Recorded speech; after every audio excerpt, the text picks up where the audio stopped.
Welcome to another Swordmaster Publications presentation. My name is Ernie Lawrence. Today we're going to be starting into the book of Judges. Judges chapter 1 is specifically what we're going to be doing, but I want to kind of give a bit of an introduction here.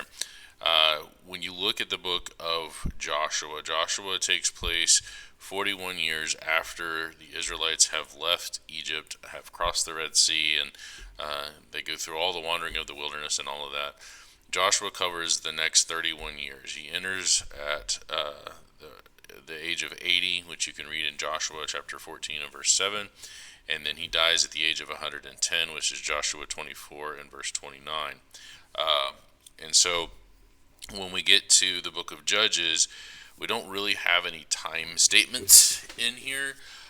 We have to actually derive the length of the book of Judges that it covers by looking at other time statements. There's some other time statements that are made that when we get into the book of Kings and Chronicles that say, it's been so many years since we went back to the promised land, or since Moses died, or since they came out of Egypt. Those kinds of time statements allow us to kind of triangulate how long the book of Judges covers, and I've done that. You can see here I've got a timeline of the whole, I guess, Old Testament up through the time of Christ, and I've kind of done the Bishop Usher type thing using some searching and comparisons and whatnot, and the calculation that I came to was that the book of Judges spans 348 years. Now, there are statements about how long the judges reign, but you have to understand that they overlap. In the book of Judges, there's not a continuous linear historical narrative that's going on here, even though the book is a historical narrative. What you have is stories about various judges for various regions within the promised land, and sometimes those judges were active at the same time, and so we can't really piece together from the book of Judges this chronology or this idea of how long things took place. So you have to do that from the outside, and I've done that. I can show you that research if you're interested in knowing about it, but it's the book of Judges is 348 years long, and so that brings us to the book of Judges chapter 1. And after Joshua, and I've made it a point in the book of Joshua to point out that God gave them the promised land, but he did so fulfilling his promise. He declared it fulfilled. Remember, they sent Reuben, Gad, and the half tribe of Manasseh. They sent them home, said, go be with your family. So the promised land was fulfilled. Their oath was kept. But God also allowed the Israelites to make choices as they were taking the promised land. And so the choices that they made were indeed to leave the non-combatants in a lot of these cities to live and to eventually become tributaries to them. We're going to see that a lot here in chapter 1. But because they didn't fully drive them out, you're going to see that in the next generation, the children that were left behind, they end up becoming soldiers, and they end up rebelling against their Israelite, overlords or whatever, and causing a problem. And it's a constant thorn in their side, to the point that they are kind of like a cancer, and they end up corrupting the promised land. They corrupt the people who live there, and they draw them away from God, so that these judges are necessary to be sent. And you're going to see a whole lot of that here in Judges chapter 1.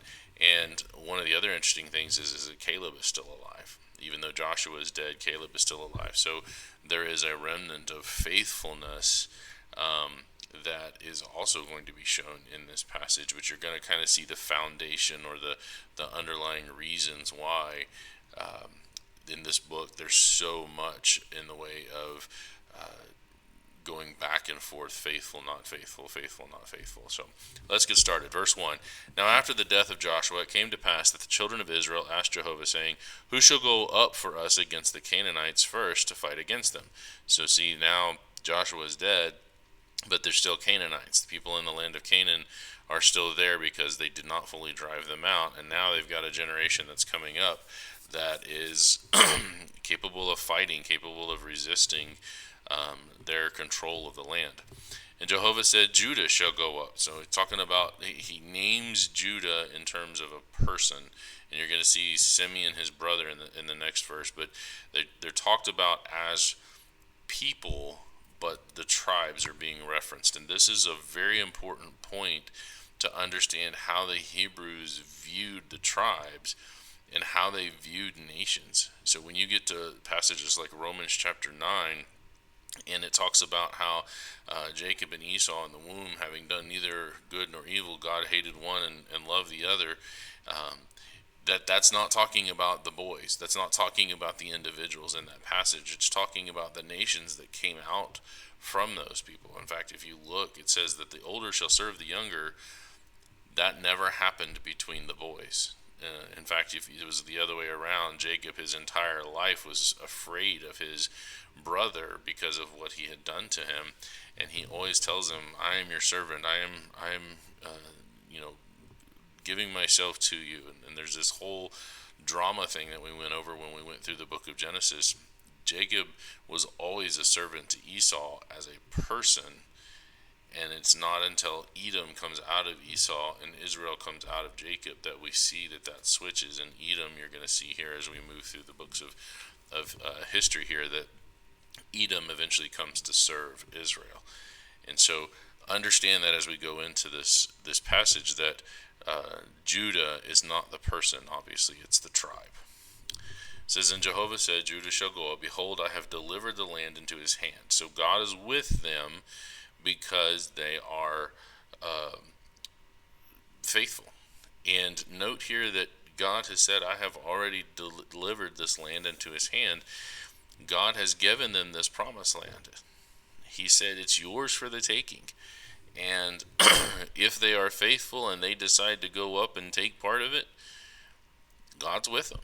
He says, fine, let's do it. But when they doubt, when they fear, when there is a lack of faith in God, you're going to see places where they will fail, where they will hold back. And this is not because God is weak or God cannot do anything. It's because the Israelites lack faith in God. Every time you're going to see it's because they lack faith in God. All right. Also note here in that talking about Judah and Simeon, you're going to see a lot of singular pronouns where it says he did this and he did that. He is usually a reference to the tribe. Simeon did not do this. Judah did not do this. Joseph did not do this. Not that God did not do this. And I want to highlight those as we come to them. So verse 3, it says, and Judah said unto Simeon his brother, come up with me into my lot, that we may fight against the Canaanites. And I likewise will go down with thee into thy lot. So Simeon went with him. So Judah is like, hey, I'm not going to do this by myself. Simeon, you come help me, and then I'll come down and help you. And Simeon's like, okay. And so Judah went up, and Jehovah delivered the Canaanites and the Perizzites into their hand, and they slew of them in Bezek 10,000 men. So God's with them. They're faithful. They're doing what they're supposed to be doing. They're cleansing the land. God's with them. And they go to this place called Bezek. Bezek means lightning. And then it says there's 10,000 men there that died. All right. But they find Adonai Bezek, and that means the lightning is my Lord. The Adonai is my Lord, or my ruler. And so Bezek is lightning, and so my Lord the lightning is his name. And then he's found in the city of Bezek, and they fought against him, and they slew the Canaanites and the Perizzites. But Adonai Bezek fled, and they pursued after him, caught him, and cut off his thumbs and his great toes. So the fighting happens. Judah and Simeon win with God's help, and they fight against this king, Adonai Bezek, and he escapes for a moment. They pursue him, they catch him, and they cut off his thumbs and his big toes. And the reason behind doing that, you can't hold a sword or a shield or any kind of weapon if your thumb doesn't work. Now, you might get by with some crude manual dexterity type stuff. Maybe you can hold a fork or whatever, but holding a weapon is impossible. There's no way that you would fight with any kind of serious capacity, and so that's why they do that. And then cutting off the toes, the big toes, Your big toe provides some of the biggest support as you move, and especially as you run. A lot of people run on the balls of their feet, on their toes, and if you don't have that, you're going to stumble and fall, especially if you're used to having it. And so Adonai Bezek cannot run away any further. He cannot fight against them any further. And so he is right then and there prevented from running away again and fighting against them. All right, but they're not done with him. It says in verse 7, and Adonai Bezek said, 60 kings, that 70 kings, have their thumbs and their great toes cut off. That's what they're doing to the Canaanites. Gathered their meat under my table, as I have done, so God has requited me. So this is what Adonai Bezek has said. There have been 70 kings that have had their thumbs and their great toes cut off that were at my table. So this is something that he did to 70 other guys so that they would serve him. And then he says, as I have done, God has done. He's acknowledging, your God has done to me. He has repaid me for what I have done to these other kings. And so they brought him to Jerusalem, and there he died. So they bring him to Jerusalem. And Jerusalem, remember, is an interesting place. Jerusalem is not yet the capital. It's partly taken, and it's not necessarily something that is fully under their control yet, and it's definitely not their capital. But they bring him to this city where their campaign kind of is ongoing, and he dies there. We aren't told, did they execute him? We aren't told that. Did they just let him live as a prisoner of war for a little while, and then he eventually just dies from age or whatever? It just says there he died. We don't know when he died, how long he was there, any of that. It just says there he died. So don't want to make up anything, don't want to speculate, just saying what the Bible says. All right. So here we have the campaign continuing. Now the children of Judah had fought against Jerusalem and had taken it and smitten it with the edge of the sword and set the city on fire. So this is why they're able to bring him to Jerusalem, is because they had fought against Jerusalem and had taken it. We didn't hear about that in the book of Joshua, really. And so now we have this recounting of the tale that they did indeed fight against Jerusalem and had taken the city, and they set it on fire. And then it says that afterward the children of Judah went down to fight against the Canaanites that dwelt in the mountain and in the south and in the valley. Okay, so you have this kind of a rekindling of the campaign to cleanse out more and more. And I think at this point the Israelites are realizing, hey, we left too many when we were under Joshua and we were taking the promised land. And even though God said we had completely taken all that he had given us to take, we allowed too many to stay, and that was not a great choice. And so now they're continuing to cleanse, and they're going against this next generation of fighters.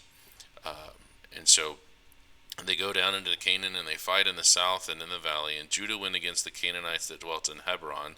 Now the name of Hebron before was Kirjath Arba, which we talked about in the book of Joshua. We talked about the transition of the names and everything. And they slew Shishai and Ahiman and Talmai. So these were three leaders or kings of the Canaanites there. And from there they went into the inhabitants of Debir, and the name of Debir before was Kirjath Sepher. Again, we talked about those names in the book of Joshua. I'm not going to belabor the point, but this is their continuing campaign now in the next generation after Joshua has passed away. And so they've decided to do some more of the taking and cleansing. And note again that they're fighting and they're killing men and they're killing warriors, but we don't read anything right now about what they're doing to the women and children. And the way that the Bible presents it is that they're not necessarily commanded to kill them, but to drive them out. And so when we look at the way that the campaign is going, they're displacing these women and children. Remember, the adults are wicked. They're evil. They serve false gods, and their practices are to sacrifice their children. There's a lot of really bad stuff going on that they are stamping out in the promised land by doing this. So Anybody that comes along and says, well, how dare they, they're doing all of this horrible stuff and it's just war for no reason. And no, they're getting rid of idolatry and very sick practices. Just kind of like what's going on right now in our country is that with the overturning of Roe versus Wade coming down the pipe, and I pray to God that succeeds, and it looks like it's going to. It's the cleansing out of evil from this land, and that's exactly what the Israelites are doing. Is they've realized they've made a mistake, and so they continue to press forward and to get rid of the evil. So verse 12 it says, and Caleb said, he that smiteth Kirjath-sepher, and that's Debir, and taketh it, to him will I give Achsah my daughter to wife. And Othniel, the son of Kenaz, Caleb's younger brother, so this is Othniel is Caleb's nephew, and so that would make him like a second cousin to Achsah. I'm not sure exactly how that works, but it's not a violation of the near kin rule in Leviticus. They're removed enough that they're not violating. And remember, the way that the tribes worked is that they did do a little bit of keeping it in the tribe. And so it's perfectly acceptable under the law of Moses for Othniel to marry Achsah. So Othniel, the son of Kenaz, Caleb's younger brother, took it, and he gave him Achsah, his daughter, to wife. And it came to pass when she came to him, so Achsah is coming to Caleb, that she moved him to ask of her father a field. I guess this is her coming to Othniel, and Othniel is going to go ask Caleb to ask of her father a field. And she lighted from off her ass, and Caleb said unto her, what do you want? And she said, give me a blessing, for you have given me a southland. Give me also a spring of water. So Caleb gave her the upper springs and the nether springs. So there's this blessing, and she is kind of standing up for her family. And Othniel is going to be her husband now, because he did take the Kirjath-sepher. And now she's like, look, you gave me all this land, but I need some water. I don't have any water to water my cattle or whatever. And so Caleb's like, sure. And he gave her the upper springs and the nether springs. And then it says in verse 16, and the children of the Kenite, Moses' father-in-law, went up out of the city of palm trees with the children of Judah into the wilderness of Judah. Now I want you to understand that the children of the Kenite, Moses' father-in-law. Moses' father-in-law, remember, was Jethro.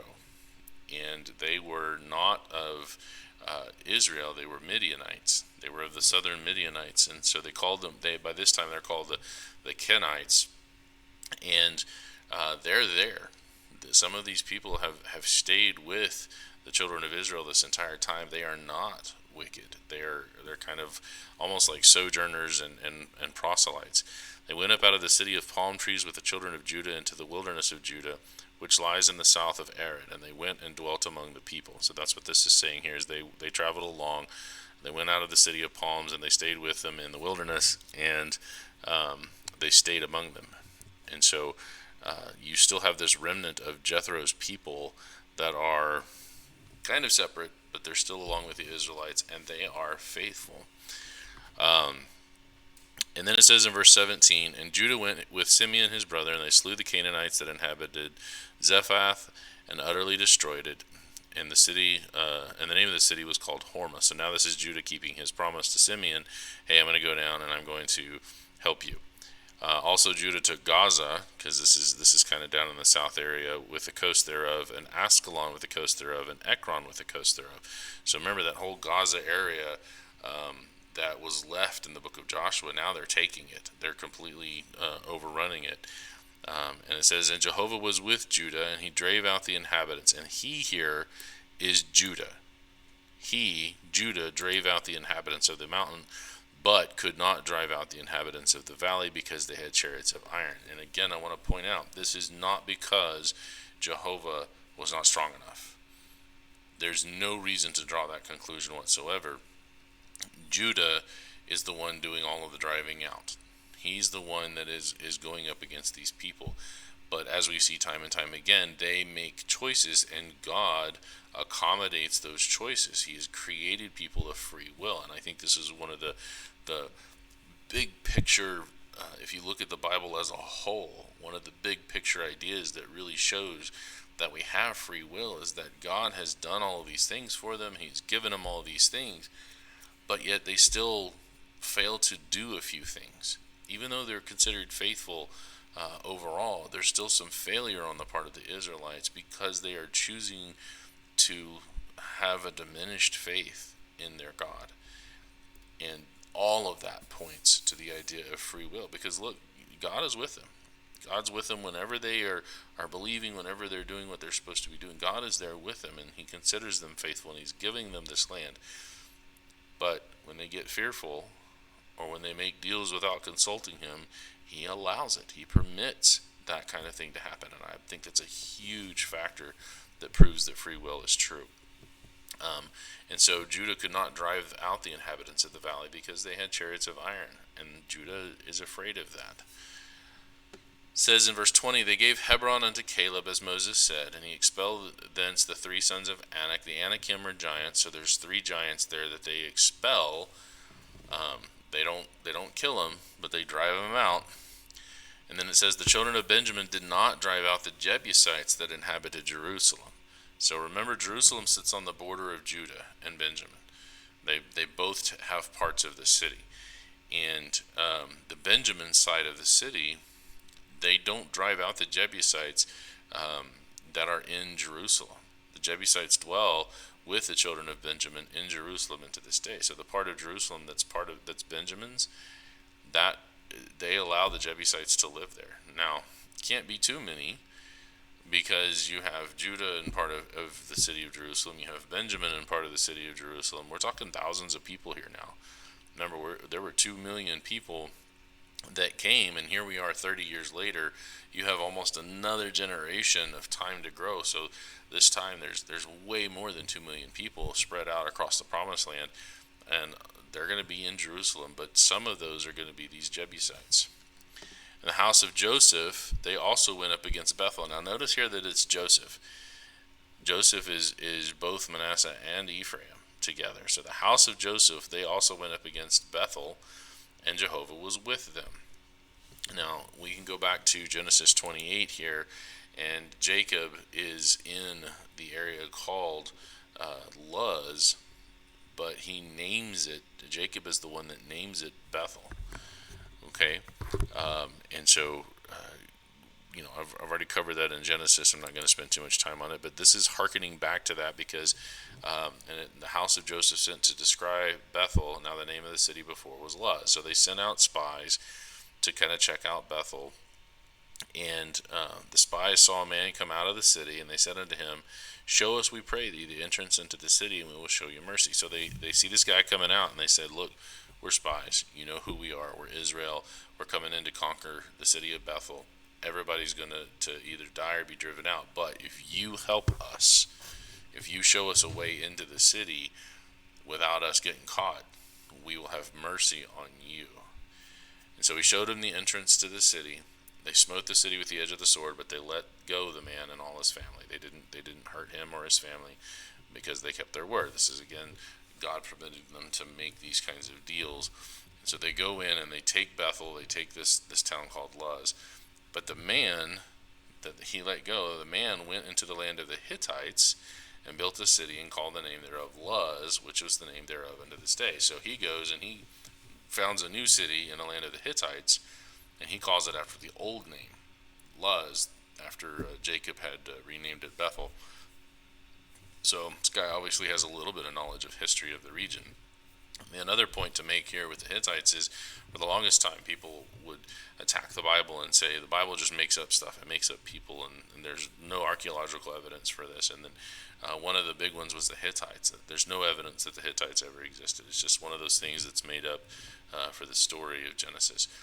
And then archaeology comes along, and they eventually dig up the Hittites. They dig up their cities, and they find tablets and stuff that mention them and everything, and it proved the Bible after people had attacked that for so long.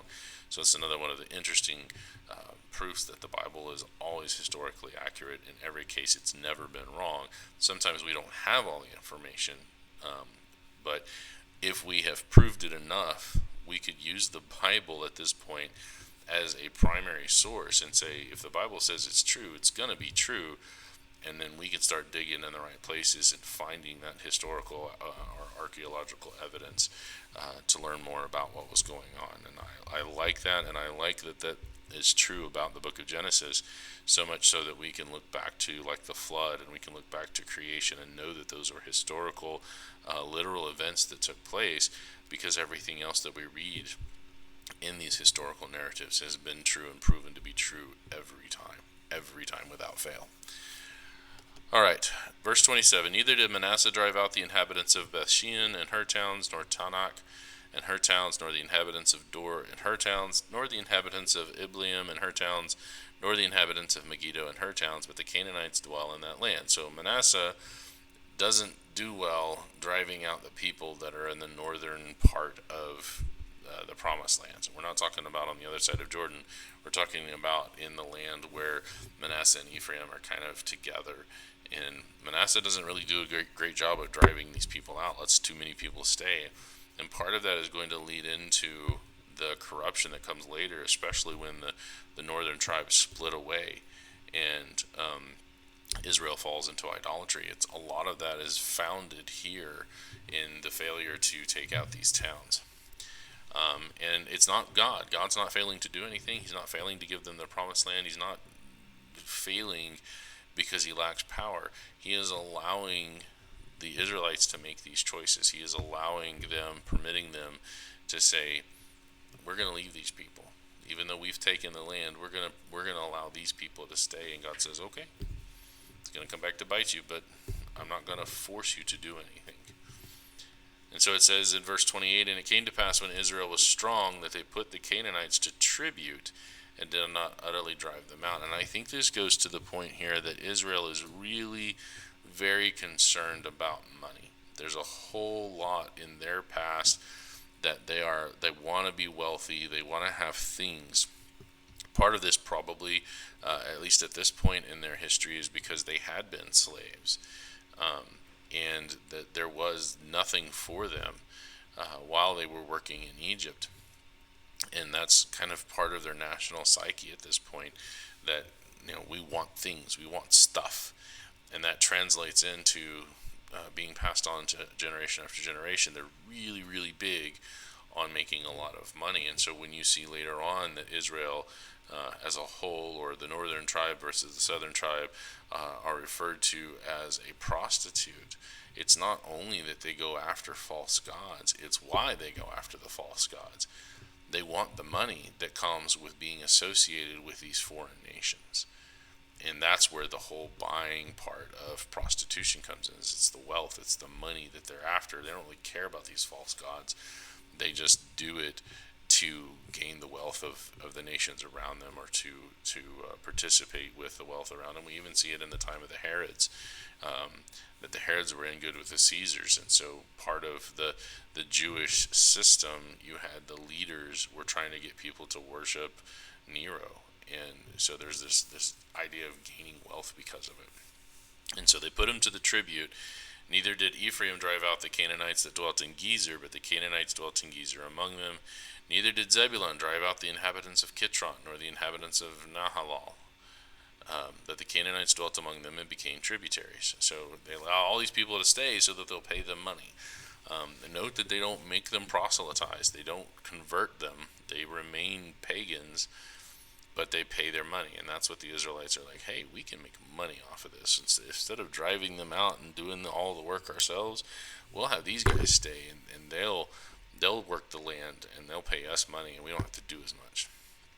Neither did Asher drive out the inhabitants of Akko, nor the inhabitants of Zidon, nor of Alab, nor of Akzib, nor of Helba, nor of Aphek, nor of Rehob.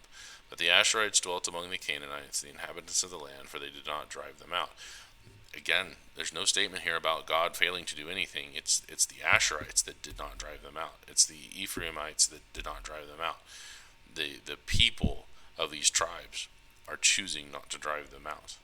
That's what's going on here, and God permits it.